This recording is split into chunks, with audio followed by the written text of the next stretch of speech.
we are here with Jordin Tootoo, NHL legend. Thanks so much for joining us on Perform. My pleasure. Thank you for having me. So I don't know if you know this, but we got two things in common. Number one, we both were born in Manitoba. And number two, I'm also Indigenous. So that's pretty cool right off the hop. Well, let me get this straight. I was born in Manitoba, Churchill, Manitoba. Yeah. Back in the 80s, there wasn't a birthing center up in my hometown of Rankin Inlet, Nunavut. So all the mothers to be were sent to Churchill to have their babies. I was there probably, I don't know, 3 or 4 days, and then went home. So I was born in Churchill, but I was basically born and raised in Rankin Inlet, Nunavut. Rankin Inlet is my hometown. Ooh. Tell us a little about Nunavut and what that was like growing up there. Well, a lot of people have never been up there, for one. Nunavut is a very isolated territory. It became its own territory in April of 1999. We kind of split in half with the Northwest Territories. A lot of communities are Inuit or Inuk descendants. So a lot of these remote communities are very small, very isolated. Only way in and out is to fly or to go on boat, or in the wintertime by snowmobile. So it's pretty damn cold, let me tell you that much. Your average temperatures in the winter are -40 without the wind chill. So we used to play street hockey in -50, -60 under the northern lights. Wow. So I know your dad was the one who kind of first got you out there and got you, showed you the ropes. Tell us a little bit about that. Was he an easygoing guy, or did he set the bar really high for you? Yeah, my father Barney was an athlete himself. He played hockey, was his number one sport, and just kind of grew in the family. So we were always at the rink. Coached me up until I left home at the age of 14. So it was he was a pretty hard coach. But that being said, in these remote communities, we don't have leagues. So you have 10 to 15 guys for peewee, bantam, midget. So we basically played against each other until we went out for tournaments, and we dominated. Was it pretty rough out there? Like a lot of fights, was it pretty rough, aggressive? Tell us a little bit about that. Well, you grow up knowing everybody, right? In these remote communities, everybody knows everyone. It was, in the hockey world, we call it Hudson Bay rules. Anything goes. And my father was always pretty lenient, as long as, no one was gonna get, injured bad. But you basically had to stick up for yourself. It's just like hockey in the South. Emotions run high sometimes, and it happens. And I grew up always wanting to play with my brother and all his buddies, and they were 3 years older than me. So they were hard on me, and that's basically what I grew up doing, always having to fight and earn my spot. And, that's one thing. Staying there is another level of, mental toughness. And I attribute all those traits to playing with my late brother, Terrence, and all his buddies. And, my dad was never the one to step in and say, hey, you're too rough on my son, back off. If I wanted to be there, I had to do it on my own terms. Yeah, because when I watched you play in the NHL, one thing is for sure, you were great at ruffling people's feathers. There's no doubt about that. I got to ask you, because this was like one of the best games I've seen when you went up to the Buffalo Sabres goaltender Ryan Miller, and you basically charged him. I mean, I would call it. I got to know, like, what motivated you to do that? Did he say something to you? And if so, what did he say? Well, this is the problem here. Your average non-hockey fan doesn't get how fast the game is. If you go back and look at that clip, we're all taught as forwards to drive the net and cut the net hard. So when you're going a million miles an hour and the defenseman who was on my back gives me just a shove on my hips enough to deter my pathway, the defenseman kind of gave me a nudge, and I couldn't go nowhere. And the only thing I could do at the time there was to try and leap over him. So yeah, like it's a fast game, but like I said before, shit happens out there. It was unintentional. I got suspended, I think, for 3 or 4 games for that, because I think 2 or 3 games prior to them coming to Nashville, Milan Lucic, pummeled Miller over. So within the span of 2 or 3 days, 2 incidents happened, and unfortunately, I was the culprit of getting suspended. So, yeah, shit happens. Was there ever a time that you ruffled a little bit of feathers? Maybe it went too far and you got yourself in a little bit of deep water. Can you give us an instance on this? Well, I was, the style that I played, I was an agitator. I would get under guys' skin.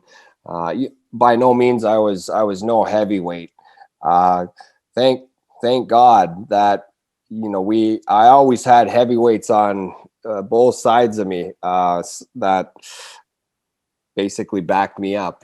But I if you're willing to play that role, you got to be able to stand up for yourself. And ultimately, it's what I always say is mind over matter.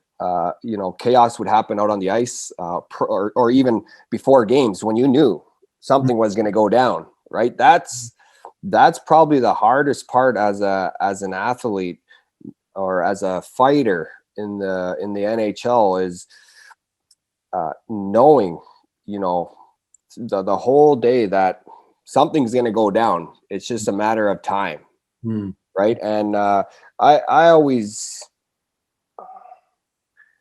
I didn't stress out about it. I wasn't one of those guys who, got mind fucked over, doing, my antics out on the ice and worrying about something going down, and because it would just mess you right up. I talked to a lot of heavyweight guys who, it really messed them up mentally, right? Prior to playing games and knowing, just imagine you or any of the viewers, if you did something that was that you knew something was going to go down. Imagine thinking about it all day and just waiting for that time to come, because it's going to come. But towards the end of my career, I still played the same, but I had clarity, I had purpose, and I thought about the game first. And if something went down, it went down. Early in my career, God, every game day I was like, okay, so how, like, I got to protect myself. Something's going to go down, and leading into the game, and it happening, and it's all done with. But yeah, the mental strain, like if you have that mental toughness, I always say will over skill. Will over skill, because your will is going to get you a lot further than just your skill. I like that. I know that I read that there was a part in your career that you were kind of drinking a little bit, and you kind of overcame that addiction. Little bit. I mean, Yeah. it was hardcore. Yeah. Why don't you tell me and the viewers a little bit about, when that was in terms of your NHL career and how you kind of overcame it? Yeah. So I grew up in an alcoholic household. Both my parents were alcoholics. I was introduced to alcohol probably at the age of 11, 12. First time I ever blacked out, I was 14, 15 years old. And I thought it was the greatest feeling ever. I'm sure, a lot of addicts can attest to that feeling. And then the chase is on. The chase was on from that point on, because I wanted to, kind of numb the pain, numb the mental aspect of being in a chaotic household where, every day was a grind. I love my parents to death. I can honestly say our relationship today is been better than it's ever been into my NHL career. The first 6 years of my NHL career, I was I don't know if a lot of the viewers know what guilty hockey is, but it's, when you use too much the night before, you try and compensate by working a little extra harder to not be noticed, to not be exposed. I thought I was, scot-free of any wrongdoing.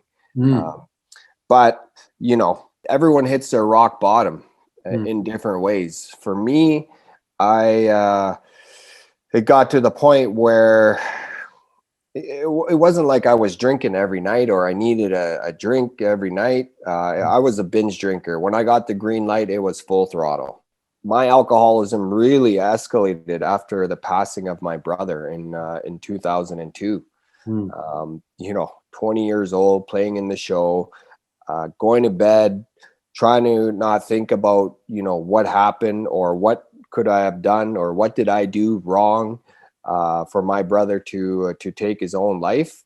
But ultimately, I learned in sobriety the process of absorbing everything and to realize that, the way we grew up, the mental toll that, it took on my brother, because my brother Terrence was basically the mediator in the family.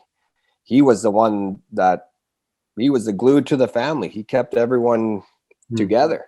And, when you're 15, 16, 17 years old and you have to be a parent to your parents, hey, it eventually catches up to you. And, with suicide, you'll never know the answers. This is why, mental awareness is probably at its, it's been better as the years go on, where, we're learning how to communicate with one another and open up and be honest, and that it's okay. Especially for men, right? Where a lot of us men grow up being told, men don't show emotion, men don't cry. We shut up and we put up with it, but that's 10 times worse, right? I did it. I did it up until I was 27 years old, 27 years old when I entered rehab. And, today I can honestly say I have clarity. I have peace of mind. If I was your buddy back then and I wanted to help you, could I have helped you? And if so, what could I have done when you were in full-blown addiction? Well, I think a lot of you learn pretty damn quick who your true friends are when you hit those tough times, right? I had a lot of surface friends who were around me because of my popularity, because of, what I did. And I thought those were my friends. My close friends, I think, were a little intimidated to step in and say, hey, look at Toots, you know, you're a little bit out of control. It wasn't till after the fact that I realized I had a problem that, you know, my closest friends then reached out and said, hey, I was too afraid to step in and tell you. Those are the times where that individual needs you the most. And, you know, I try and relay the message to people out there that, you know, on a daily basis, ask your friends, how are they doing? You know, look them straight in the eye and say, no, like, how are you doing? Right? Because no one wants to go there, right? Everyone wants everything to be, you know, peaceful and, you know, every individual can figure it out on their own. But as adults, as men, you know, especially, reach out to one another. You know, it's everyone's fighting a fight we know nothing about until we speak up and ask and to be there. You'll never know. What had to go down for you to hit that bottom? Tell us about that. Well, it came to the point where I knew in order for one cycle to stop and a new cycle to stop, I had to change. With my popularity, with, you know, being an Indigenous role model for many kids out there, I took it upon myself to realize that, hey, it's got to be me that, you know, changes. Because I could, you know, I've done a lot of public speaking and I contradicted myself many times by, you know, talking about how dangerous alcohol is or drugs. And, you know, yet me going out that night and partying it up, you know, contradicted my story. And in order for individuals to follow my lead, I had to show them by my actions. And that, you know, by entering rehab isn't a sign of weakness.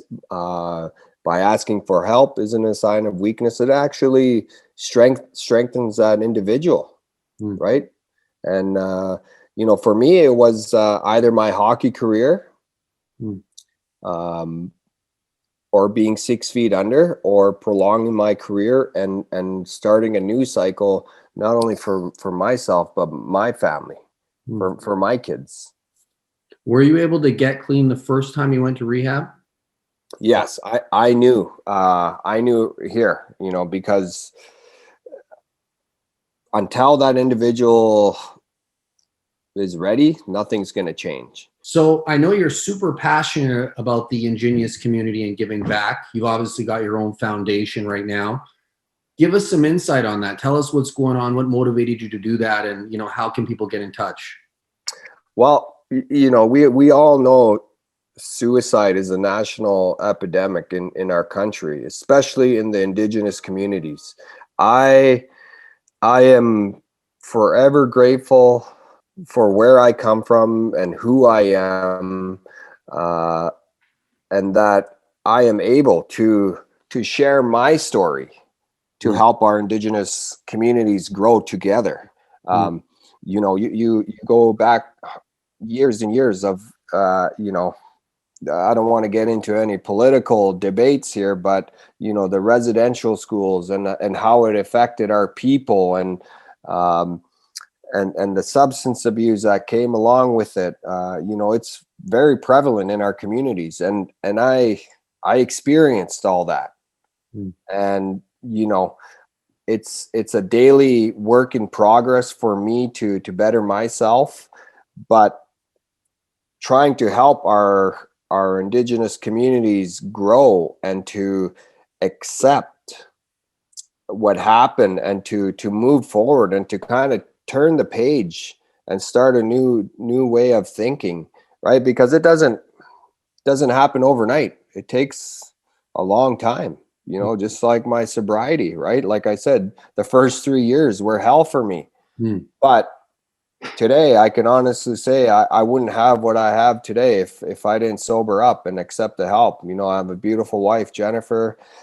We have two beautiful girls, Sienna and Avery, who are healthy, and you know, I am sober today. It's a life that you choose, and for a lot of Indigenous people, we want to take the easy way out and blame others. Rather than looking yourself in the mirror and accepting your flaws, and you know, and to understand that in order for this to change, you got to do it yourself. No one else is going to do it for you. Is there anything you wanted to ask me or anything else you wanted to talk about before we wrap up today? Well, you know, for me, we all have a story. Everyone fights a fight we know nothing about. You know, with social media, with the access of the you know, the plentiful amount of help out there, you know, sitting at the dinner table with your family and talking about life, talking about experiences, you know, I didn't have that growing up as a kid. We didn't sit at a dinner table as a family.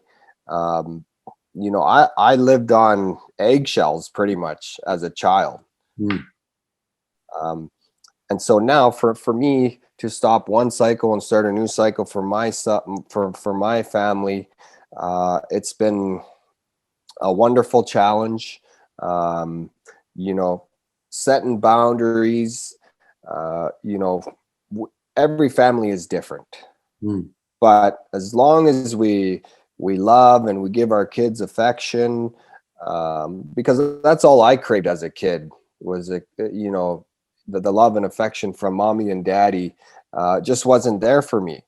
You know, but that being said, you know, it is what it is, right? So for me to start a new cycle for my kids has been a wonderful experience.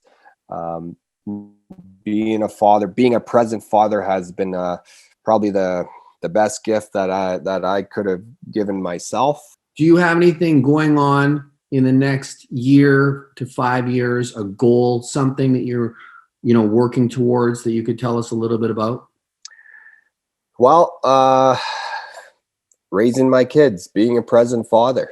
You know, for me, I am truly grateful that I walked away from the game of hockey on my own terms, and now being a present father has been truly an amazing experience. You know, for me personally, in my spare time, I am rebuilding a '66 Bronco. So Nice. a lot of garage time, and obviously keeping myself educated on, you know, what's going on in the world, what's going on in our Indigenous communities.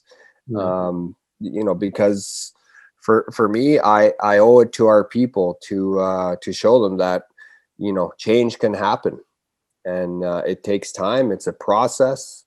Over the next 5 years, I want to grow myself. I want to be the best father I can be. I want to be the best husband for my wife, because she is the backbone of our family, and to communicate, to be open and honest. Listen, you're an amazing guest, man. Super motivational. I really love the story. Thank you for coming on Perform. Honestly, like, really appreciate it.